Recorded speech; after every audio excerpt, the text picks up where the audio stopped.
Wabasango kamata yango. Wabasango wazalio.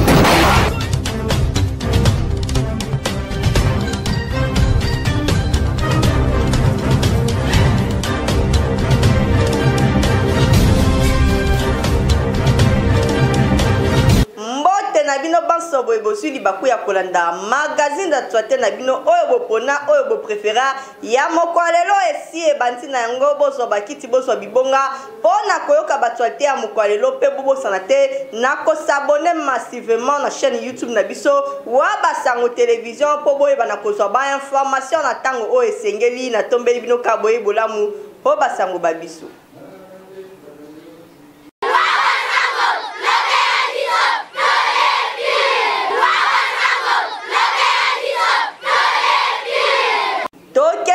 L'Assemblée nationale et pas yo wapi ba député ba déclara qui recevable loi de projet de loi de finances 2023 lobby le 1er novembre Tolanda. Ba député ba déclara qui bongo recevable projet à loi des finances 2023 le 1er novembre 2022 après réponse ya premier ministre na préoccupation à Baeli. Et kozala bongo soumis na commission économique des finances et kofe na mukuse on a ko approfondi ba travaux. Bureau epesi na commission 15 jours pour na kosilisa misala wana na yango boye ba ete budget wana ezali bongo ya 14,6 milliards de dollars américains. Na cour ya plénière wana premier ministre chef du gouvernement Sama Lukonde a exprimé qui volonté na gouvernement na yepe a défendre qui ba intégrité territoriale ya pays. Population ya parti est ya RDC ezali kosala face na ba acte ya l'acheter na part ya ba rebelle M23 oyo bazali sans loi ni foi bazali bongo soutenir na ba Rwandais. Na qualité wana chef du gouvernement alobaki na ba agresseur pe ba commanditaire oyo bazali na sima ya force armée asengi na peuple congolais ba défendre oyo ezali plus cher et alobaki lisusu ata millimètre carré mon côté ya territoire ya RDC et kozala cédé na qui que soit pe lisusu adenosaki na plan diabolique oyo bazali kosala pona ko déstabiliser RDC kasi pona premier ministre chef du gouvernement Sama Lukonde gouvernement et koti kate ba rebelle M23 ba oumela na mabele ya Congo.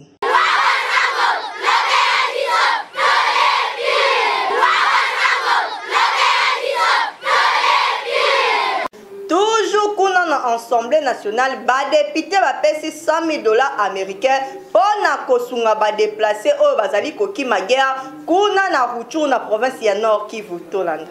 Président et Assemblée nationale Mwanamboka Christophe Mboso azui mokano ya kopesa na ba déplacer à Rutshuru enveloppe ya 100 000 dollars américains na kombo ya ba député nyonso pona kosunga ba déplacer. Bosimba pe boye ba ete apesa ki yango na maboko ya caucus ya ba député ya Nord Kivu. E abakisa ki lisusu ke akota la peka ya Ituri oyo akopesa même montant pona kosunga la population oyo bazali victime ya guerre contre M23. Mboka Christophe Mboso asengaki na ba député ba pesa confiance na bango total na mokonzi ya mboka pe na ba FARDC. To kosenga kaka na bato oyo bazwi mbongo wana ba komisa yango na place oyo esengeli po lobi to ka détournement et salamité ekozala malamu soki moke. Biso tolobika.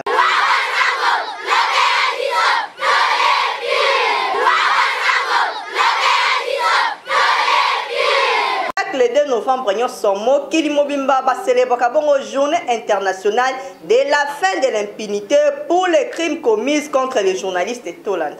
Chaque le 2 novembre, nous sommes Kilimobimba va célébrer la journée internationale de la fin de l'impunité pour les crimes commis contre les journalistes. Depuis le 21e siècle, plus de 1000 journalistes babomaki bango parce que ba informaki public na ba fait oyo bazala ki témoin. Inventaire ya bakombo oyo ebanito oyo ezali mwe koni ezali bongo mulai. Okoki bon kanisa journaliste russe Anna Politkovskaya oyo azala ki bongo assassiné na Moscou na 2006. Plus grave ezali ete 10% ya ba crime oyo esalama contre ba professionnel ya media esuka na condamnation ya batu oyo basalaki crime wana. Ba impunité wana ezali ko encourager ba criminel pe groupe ya ba armée oyo bazali ko sala ba action ya mabe contre ba journaliste. Na yango ba journaliste bazali kaka ko poser ba question na ba condition ya ba impunité ya boye po na nini kotia journée internationale. Boye ba ete journée wana ezali bongo décrété na assemblée générale ya ONU depuis 2013. Kasi journée oyo esalama kaka pona ko condamner ba attaque nyonso oyo ezali ko salema contre ba journaliste. Ezali pe ko engager l'état ya ko sala plus pona ko prévenir violence wana na ko permettre na justice ya ko luka te ko condamner ba acteur ya crime. ONU bazali clair na ko promouvoir environnement pona ko permettre ba journaliste basala musala na bango na indépendance nyonso pesa ingérence na part ya ba autorité.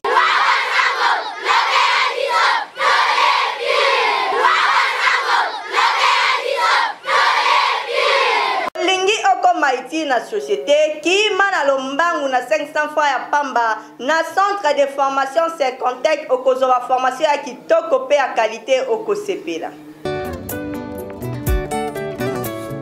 Awa tozana Secontec est la kisi centre de spécialisation en communication et nouvelles technologies au Congo. Tobenga Secontec en sigle. Makambuni ne sala makuna na kati ya Secontec. Secontec est basé na ba formation. Loko la formation en informatique. Na kati ya informatique, toza na bureautique, toza na infographie, toza na programmation et puis toza na administration réseau. Toza na formation en langue. Na langue, toza se retrouver na langue anglaise et française. Toza na formation en automobile, donc auto-école, koye kola kokumba. Ba formation au centre ya Secontec ezopesa à moindre coût. To à moindre coût, to benga kango semi-gratuite. Pourquoi? Inscription à Pambeza 4000 francs congolais. Formation examen à 500 francs congolais. Chaque séance, tant aux utanda koye poya ko assister na cours.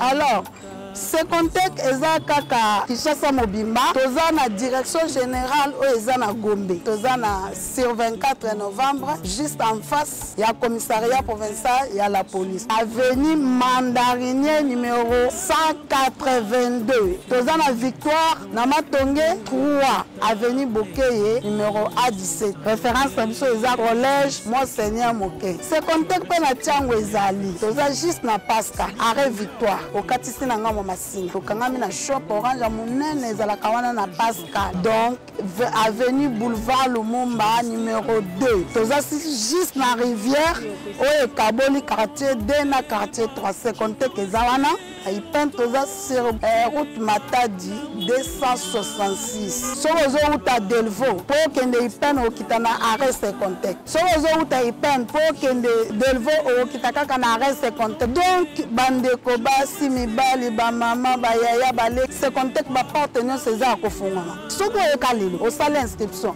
ba pesi au jour ba Secontec premier centre de la RDC. Soko yebi anglais te, yebi français te. Na moment otokomilelo oza illettré totalement. Yaka ko bakisa boyebi oyo oza nango na Secontec na fait formation bazo sanctionner formation na brevet de mérite ba adresse na biso yango to pesi par-ci par-là yango toujours na Secontec to lobaka Secontec plus haut Secontec plus haut Secontec plus haut plus haut plus haut l'excellence c'est nous. Je veux rester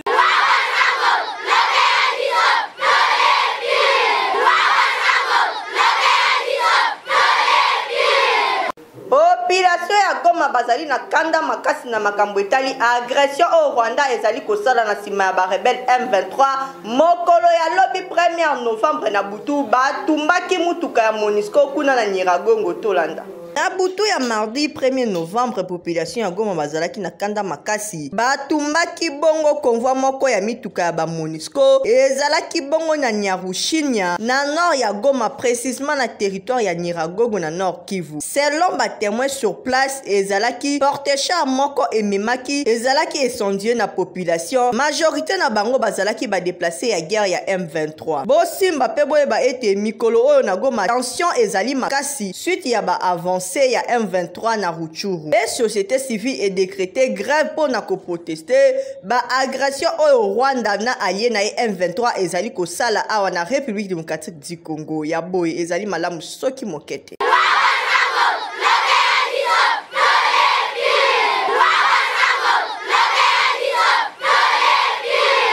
Kotala lolenge bazali ko déplacer na guerre kuna na este et sali UNICEF passe pe marapo na bana bazali ko déplacer na ba distance moko ya misika pe bana misusu kutu ba bungisi na bango ba parents na bango tolanda. Ya Nations Unies pour na makambo etali bana UNICEF azali komitungisama makasi na impact ya guerre contre ba FARDC pe na M23 na territoire ya Rutshuru na nord Kivu. Kotala lolenge bato bazali kokimela na kati na bango na bana mike bazali kotambola makolo na ba distance ya musika pona kokima bitumba kasi misusu kutu babungani na baboti na bango yango nde ezali inquiétude ya makasi. Selon UNICEF 40,000 personnes na semaine bazali au déplacer na territoire ya Rutshuru pe 650 misusu bakatisi na Uganda esali pasi pe mawa.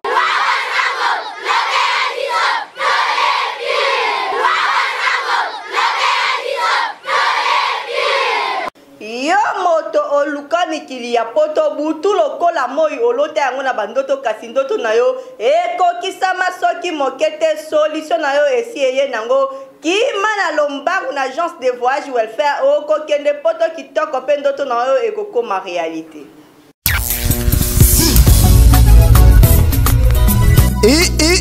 Kisasa soki olingi kokende kotanga na Kinzamfwete luka ba agence de voyage mususu kasi soki olingi otanga na Canada na ba université oyo eyebani mokili mobimba luka agence de voyage welfare fondation oyo ekambamaka na DG Joseph Patrick Bole oyo azali na savoir faire ya kobimisa yo visa dans quelques jours.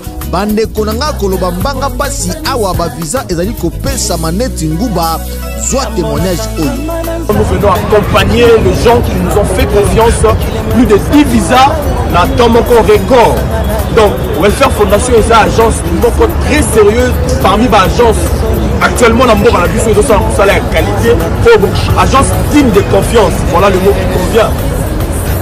Batouazar, il y a Turquie, il y a Dubaï, il y a Chypre, il y a pays Schengen, donc c'est question de nous faire confiance.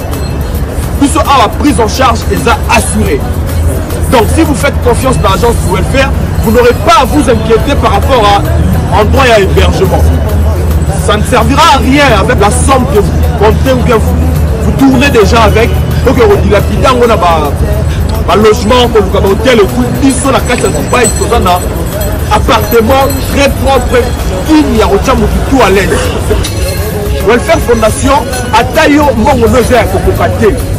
Ata budget na eza mukie. Na Welfare Fondation, nous avons la capacité à combattre. Pour la étude Nabino na Canada, nous avons une équipe qui travaille à Kinshasa sur place avec le président Joseph Patrick Bole. Et là, ils prennent vos dossiers, nous les traitons, nous créons des profils pour vous et puis nous prenons des inscriptions. Donc l'équipe qui est basée à Kinshasa va vous aider à vous accompagner jusqu'à l'aéroport, prendre soin de tout. Et nous ici au Canada, on va vous aider non seulement à vous établir ici au Canada, mais nous allons vous accompagner dans les processus d'intégration pour trouver un emploi d'étudiants et tout ce dont vous avez besoin. Donc vraiment faites confiance à la Fondation Welfare qui est basée à Kinshasa. Donc nous sommes là pour vous aider, vous accompagner dans tous les programmes d'immigration. Mais aujourd'hui je vous parle plus particulièrement des programmes des inscriptions. Le Canada est parmi les 3 meilleures destinations au monde pour les étudiants internationaux et faites-nous confiance. Contactez numéro 085 311 61 11 Oza Mobimba Okotu na biso badresse tozali wapi na changu tozwami na arrêt Kimbuta en face ya shop Airtel Oza Mobimba ebongo na ngiringiri yemoko azali wana na avenue Bosenge numéro 67 na croisement Chaba référence Wenze Yabayaka. Avec agence de voyage Welfare Agency ezali kopesa visa et kotala te potombangu po o voyager netindeke kaka na susi azalaka na yango mpo na population natif yangaba ye nani mwana mboka Fabrice Yembo akitaki bongo kuna na commune yangaba kotala population lolenge bazali ko vivre na kati ya inondation pe insalubrité pe asengi na bakonzi ya mboka pe bakonzi ya OVD baya kosala mosala ya kirage a na commune oyo pona bamvula oyo ezali koya population ya koto oyo ekozala kaka milelo na milelo.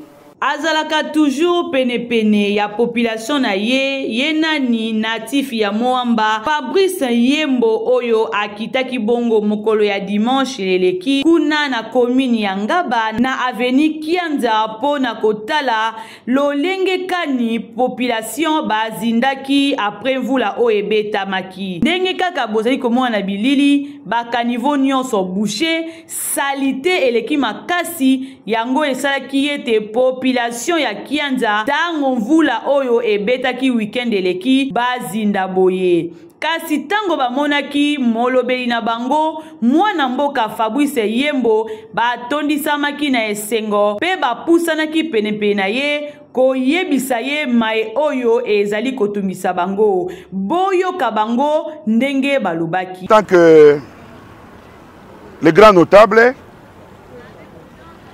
ndenge population azozinda ezopesa biso pasi mokonzi mboka papa Félix tango asali biso apesi biso cadeau oyo génie militaire tango basali pont oyo colonel oyo ko diriger ba travaux alobi na biso garantie ya pont oyo ekosala 100 ans alobi na biso ndenge wana bosala effort bomeka bino ba notable bomeka kokomisa maloba na niveau ya sommet ya mboka pour que bakata tio ya munene bozomona o tio ya régie des eaux munene o dotelemi likolo nango bakati tio o ya régie des eaux bakati yango batomboli yango likolo parce que soki botomboli yango likolo te pont oyo eumela nango te donc garantie ya 100 ans bapesaki e mbula ka ya liboso ka mbula kutu te oyo odoba oyo annonce ka esalami déjà bino bomoni ba dégâts bomoni ndenge ba inondation esalami donc c'est tout ça nango eza awa yango moni bakonzi ndenge bazoyoka biso bakonzi banda na mokonzi ya mboka premier ministre kita na gouvernement mobimba bo résoudre des problèmes oyo yo Fabrice en tant que moi na biso yo za moi na biso mutolo na yo eza awa ekunda mawa zo makambo oyo matsango likolo bayoka ba résoudre des problèmes oyo sinon te za mawa mingi. Oh non, de boche boye, bah ils m'ont dit c'est les caté tout. Nde to créaki 2 chambres de visite. To la kisi que non, awe pas na biso na se awa salité exacte. Salité de base ezakuna. Le problème qui se pose, on est parti à wana ezana de chomo a régie des eaux et les kaboye. De chomo a régie des eaux et les kaboye, ma tellement kuna et kulma ezo salma bien te, ma eza au situé. Ce qui fait que bah ils m'ont dit sinon ces eaux ya eza bloqué à partir de chowana. So basali salongo à partir à kuna na sekota Charles Mbukamutu kuna na terrasse nde ba moelo na biloko na kweya voilà kuna est bloqué et ça que ba mai na ba salité et les kalisusu te boyende ezalaka ongaye molobeli ya bana moamba ongaye kasi na terrain au mona kate longonia na mwana mboka Fabrice Yembo oyo azali kotika te population na ya moamba soki ayoki kuna inondation akimi mbangu soki ayoki kuna pasi akei ko soutenir kolo accompagner yo peto kosenga na bakonzi ya OVD curage esalema awa na pont Kianza pamba te soki mvule ya makasi ebeti population ya kotoyo ba ko vivre milelo na milelo.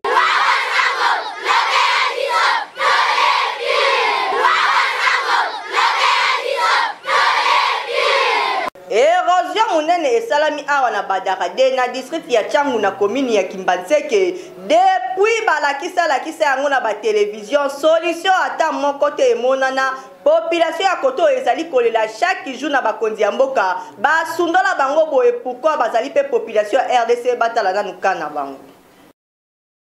Chevalier de la Plume bakitaki na district ya Tchango na commune ya Kimbanzeke quartier Badarade bipa yuwapi bakendeki kotala lolenge nini ba condition de vie ya bandeko ya coin oyo bazali ko vivre na yango bandeko babolingo ezalaki pasi pe mawa kolongwa nanu na makadame kino tokoma na esika oyo nzela ezali te nzela ezalaki ya kobeba makasi bazelu eleki moye kutu atako mutuka eleka ezalaki te kasi esukaki kaka wana te tango topusanaki liboso tomoni lisusu érosion monene esalemi na katikati ya nzela andako ya bandeko bakongole ezali deja na risque pamba te érosion oyo ezali koliama soki bamvula ebandi lisusu ekozala vraiment mawa mingi pona bandeko oyo bazali kovanda na coin oyo asi ya pasi lisusu ezalaki komona bandeko ya coin oyo na Badarade avivraka lokola bato bazali na 21e siècle te bazali na mai te bazali na lotiliki te azali kovivre kanisa bato bazali na village soki pe wapi kasi ezali village te ezali toujours na kati ya ville province ya Kinshasa boyoka lolenge nini babetaki mbonda na micro ya Wabasango. Problème ezali en tout cas érosion et bomi biso nzela. Et bomi biso nzela na Badarade awa vraiment tozali awa toza na pasi moko ya makasi. Même ata na zelo ya kotonga ndako ezali pasi. Même au ciment oh moi ça uti kosoba masangu oh mutauti koluka eloko neso pa koma na niveau ya ndako awa ezali pasi. Ezali pasi. Yango toza kolela pe na gouvernement atala so likambo ya nzela oyo. Soki gouvernement tse biso maboko te nani musa kotala biso. Mutu musa kotala biso ateka gouvernement tozali kolela na ye vraiment atala so likambo ya Badarade toza komona pasi pona koma eloko na ndako po koma eloko na ndako atokeneki musala.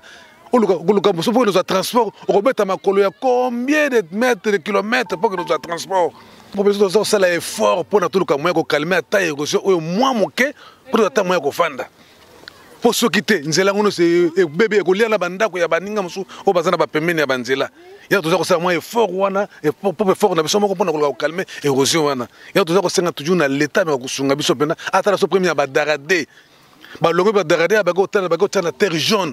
Et peut-être que tu as peine kingasani awa mikondo njoko mbala moko Badara to me ko ta biloko moi sima ko kotonga mandaku moi sa to moi masango na libongo ko matana ndaku moi eloko ata moi nini mai ezate courant ezate donc ba condition moko ya passe toute la ville que ça c'était et toujours la toujours na gouvernement ata la solikambo iso awa ba kipa biso te comme tozana zamba soki bana ba manaka zamba ngo peto yeba na biso te kote tozala ki courant ezopela mais biso ne ba bwaka biso na fulwa muta obongise biso nzela azate tozangi mai tozangi courant na ke no soma kwa mwa makala so sombi ngo folu kwa mwana boye aya utikilo na ndako tala na ajo nga na zabu ipena nokoko che mwa makala na ndako neto zo luka bakonzi ba bongisila biso nzela biso tokoko zanga courant te poto zana pemene ya courant mais tozo zanga ngo tozo zanga mai tozo mela mai na bijipe siko vi na biso ezandeni bokipa biso te mais tozana posa letene aluka biso na badala tala biso na badala ne tozali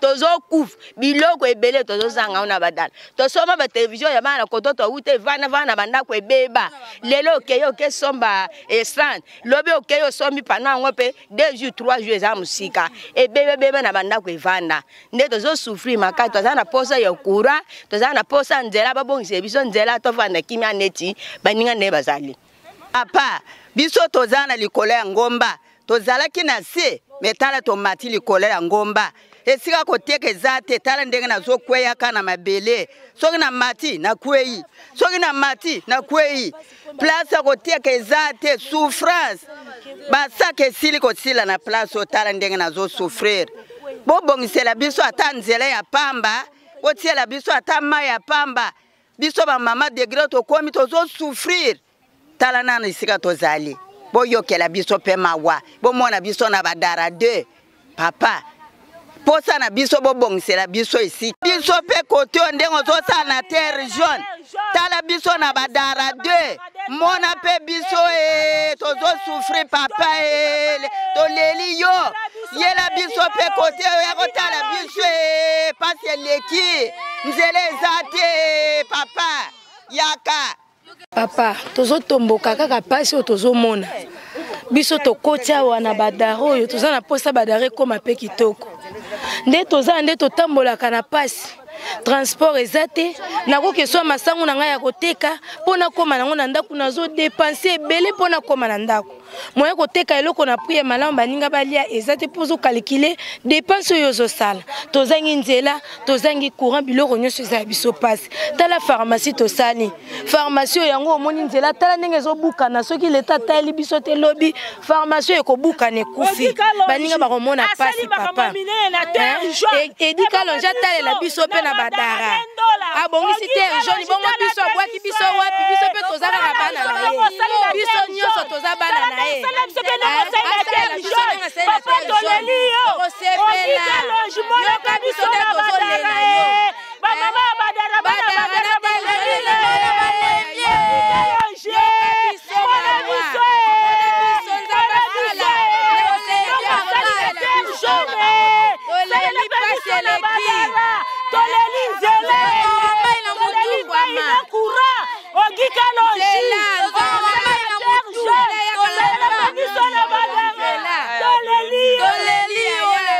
tokosenga kaka na bakonzi boyeba kotala nanu situation ya nzela oyo pamba te bandeko ya coin oyo na badarade bazali komona pasi mpona koyeba na kobima na boccupation na bango pamba te nzela ya malonga ezali te lotiliki ezali te mai ezali te botala nanu dossier oyo bango pe bazali bakongole lokola bamisusu biso tolobi kaka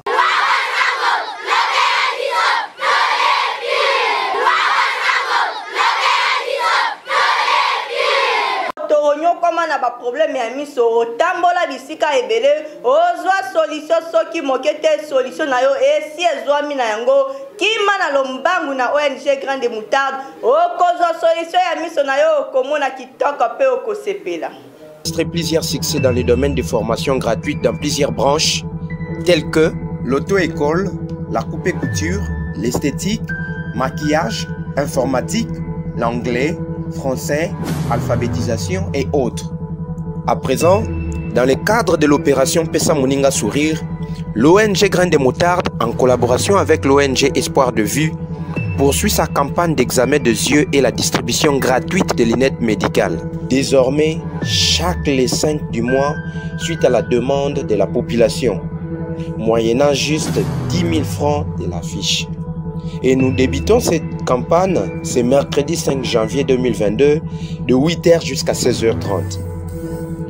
Lieu, École d'Ikom Badiading Extanda. Référence, Wenze Badiading dans la commune d'Engaliema. Pour plus d'informations, contactez-nous au plus 243 966 11 46 89 78 33 569. Ou vous pouvez nous contacter à l'aide de notre page Facebook Graines de Moutarde ONGD Bar Aspel. Cordial, bienvenue à tous. Graines de Moutarde, cher.